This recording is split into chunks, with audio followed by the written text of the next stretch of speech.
Love should never feel like suspicion. Yet, that night, it did. 10 years of marriage, a milestone meant for celebration, instead reduced to an empty dining table. Candlelight flickered against the untouched plates, casting restless shadows on the walls. My wife, Claire, had promised she'd make it home early. She didn't. I checked my phone. No calls, no messages, just silence. My fingers hovered over her contact, debating whether to dial, but what would she say? I got caught up at work, babe. I'll make it up to you. The same tired excuse, recycled endlessly. The whiskey burned my throat as I took another sip, frustration swirling inside me. Doubt, once a whisper, now screamed in my head. Something wasn't right. I grabbed my car keys. If she wasn't answering, I'd find her myself. Night draped the city in its cold embrace as I drove toward her office. The streets were mostly empty, save for the occasional headlights cutting through the darkness. A familiar tension settled in my gut. Pulling into the parking lot, I scanned the rows of cars. Hers was missing. My chest tightened. I checked my watch. 9:47 p.m. Too late for meetings, too early for excuses. The building's windows glowed faintly, but none showed any movement. My fingers drummed against the steering wheel as I weighed my options. Confrontation here would be pointless. I needed to go home. I needed to know for sure. The driveway looked the same as I left it, quiet, undisturbed. But inside, my world was about to collapse. I killed the engine, stepping out cautiously. The front door remained locked, just as I had left it. My hands shook slightly as I reached for the keys. But then, movement inside caught my attention. Through the living room window, behind the half-drawn curtains, I saw her. Claire stood close to someone. My breath hitched. A man, tall, broad-shouldered, dressed too casually for an office meeting, leaned in, his fingers brushing against her cheek. She didn't pull away. Instead, she tilted her head, welcoming his touch. My pulse pounded as her lips parted, laughter spilling into the room, soft, intimate, his laughter. A sound I had never heard from her before. My throat clenched, stomach twisting into a knot so tight it hurt. She touched his chest. I gripped the door handle, my nails digging into my palm. My instincts screamed at me to storm in, to demand answers, to end this. But I didn't.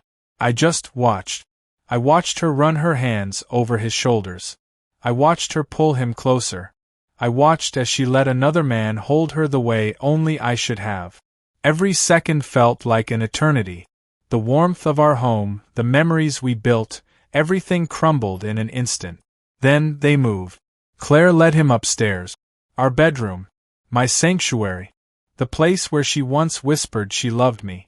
My fingers trembled, my heart a raging storm inside my chest. I should have barged in. I should have screamed. Instead, I stood frozen. I had loved her with every fiber of my being. And now, she was upstairs with him. Betrayal had never been so silent. Pain should make a man act. Fury should drive him to do something. Anything. But I stood there, frozen, watching the betrayal unfold before my eyes. Claire led him upstairs, her hand in his, fingers entwined like lovers lost in their own world. My stomach twisted. That was our home, our space, our bed. And she took him there. The whiskey I drank earlier churned in my gut. I swallowed the bile rising in my throat and inhaled sharply. My hands curled into fists at my sides, nails digging into my palm until they almost broke skin. I should have barged in, dragged him out by his throat, demanded to know how long this had been going on. But I didn't. I waited. I wanted to see just how deep her betrayal ran. Minutes passed, maybe an hour. Time blurred together as I stood outside, my body numb against the cold.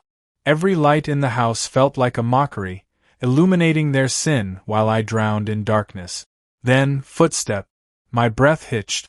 The door opened slightly and he stepped out. Tall, confident, relaxed, like he belonged here. His shirt, slightly wrinkled, hung loosely over his toned chest. The bastard had no urgency, no guilt. His lips curled into a smirk as he checked his phone, completely unaware that I stood just feet away, fists clenched, blood roaring in my ears. He locked the door behind him. Behind her. Behind my wife. I wanted to lunge forward, slam him against the wall, demand to know who the hell he was. But I stayed still. Because this wasn't just about him. It was about her. I needed proof.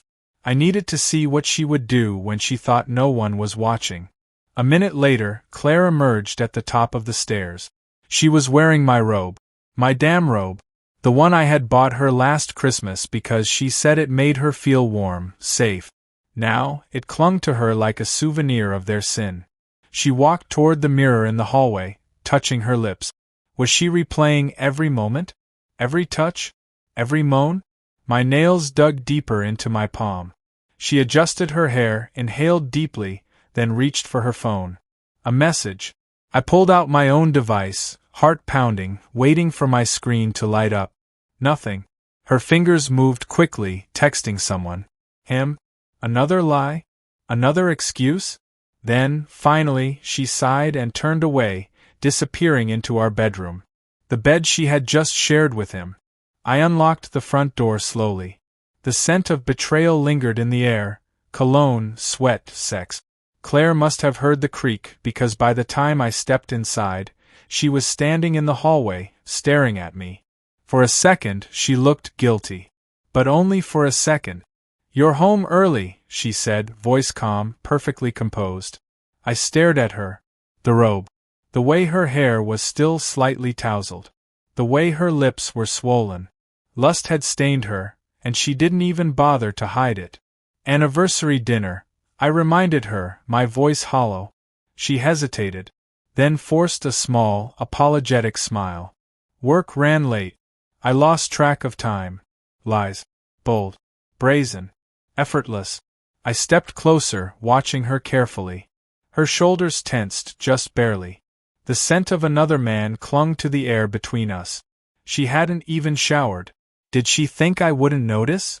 Did she think I was so naive, so blindly devoted, that I wouldn't smell him on her skin? I walked past her, my movements slow, calculated. My body burned with rage, but I forced it down. Not yet. Not until I knew just how far this had gone. Claire turned slightly, tracking my movements as I headed toward the bedroom. My fingers trailed along the edge of the bed. The sheets were still slightly wrinkled, a pillow out of place. I turned back to her. Who was he? She blinked. For a moment, something flickered in her eyes. Fear? Panic? A guilty conscience finally catching up to her? Then, she exhaled softly. Regained control. Masked it all with one single word. No one. No hesitation. No regret. Just a blatant, merciless lie. I smiled. Not because I forgave her, but because I knew how this was going to end. Lies dripped from her lips like honey, smooth and sickly sweet. No one, she had said, as if the evidence wasn't all around us. As if the smell of him didn't still linger in our bedroom, clinging to the sheets, the air, her. I nodded, my face unreadable. If Claire wanted to play games, I'd let her. But I would be the one writing the rules. The next morning, I acted like nothing had changed.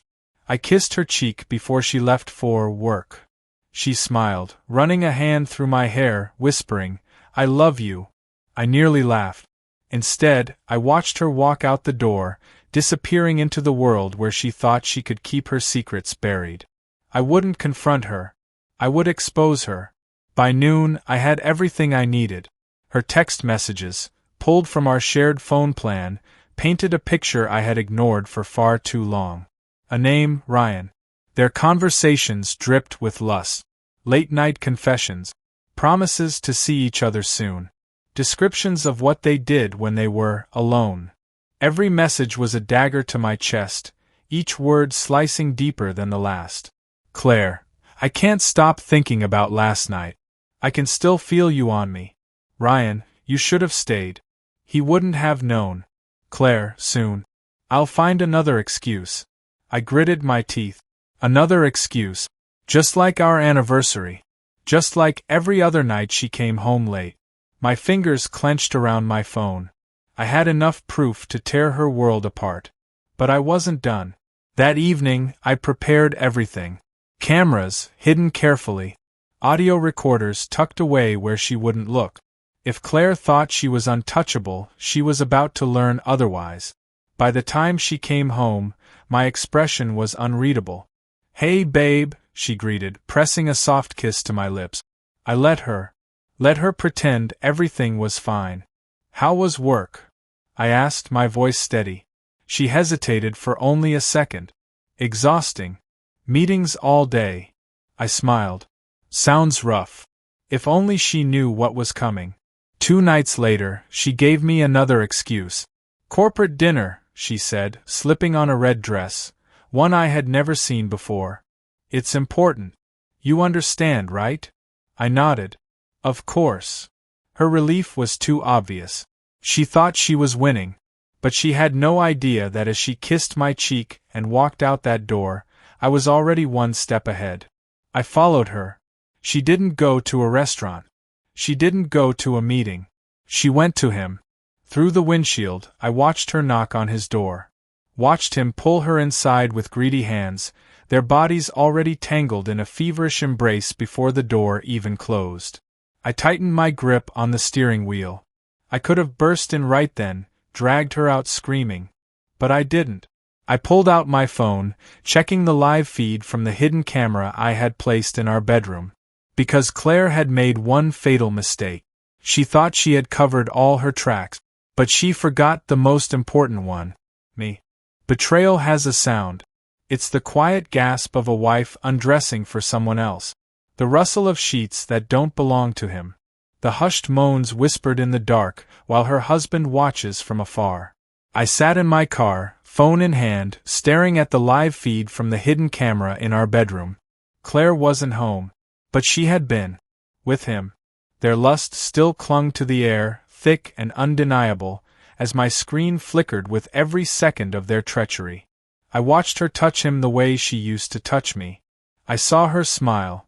That smile. The one she hadn't given me in months. And just like that, the last piece of my heart shattered. But pain is a strange thing. It doesn't always break you. Sometimes it sharpens you. By morning, my plan was already in motion. Claire waltzed through the front door like nothing had changed. A liar's confidence. "Good morning," she purred, stretching as she set down her purse. "Morning," I replied evenly, sipping my coffee. "How was your corporate dinner?" She barely hesitated. "Long, draining. You know how these things are." I smiled. "Yeah, I do." I let the silence stretch, savoring the moment. She had no idea the storm she had walked into. "Hey," she said, finally noticing my gaze, "you okay?" I set my coffee down. Then, I pulled out my phone and hit play. The room filled with the unmistakable sounds of her sin. Moans. Heavy breathing. His voice. Her voice. I watched the blood drain from her face. She reached for the phone, but I pulled it away. "Sit," I ordered. Claire stumbled backward, legs shaking, eyes wide with panic. Where did you? Does it matter?" My voice was quiet, almost amused. "You lied, Claire. Over and over. And now, we both get to watch exactly how much you threw away." I tapped the screen. The video kept playing. Her lips trembled. "It's not what it looks like." I laughed. A real, genuine laugh. "Not what it looks like." I pointed at the screen. "You're screwing him in our bed, Claire. Enlighten me, what is it supposed to look like?" Tears welled in her eyes. Fake. Crocodile tears. "Please," she whispered. "It was a mistake." I tilted my head. "A mistake? Which part? The months of lies? The anniversary you spent in his arms? The moment you chose to betray me?" She stammered. I never meant to hurt you." Another lie. Another insult. I stood, exhaling sharply. "You already did, Claire. But here's the difference between us." I pocketed my phone, staring her down. "You let lust ruin your life. I'm about to burn it to the ground." By the time she grasped what was happening, it was too late. Her parents knew. Her friends knew. Even her boss knew. Screenshot. Videos. Everything sent to the people who mattered in her world. she begged. She screamed. But karma doesn't negotiate. I packed my bags that evening, tossing my wedding ring onto the kitchen counter. Claire sat on the floor, crying into her hands. I stepped over her without a second glance. Before I left, I paused by the door. "One last thing," I said, turning slightly. She looked up, face streaked with tears. I smiled. The kind of smile you give when you've already won. He wasn't even that good. And with that, I walked out. Some betrayals deserve forgiveness. Hers didn't.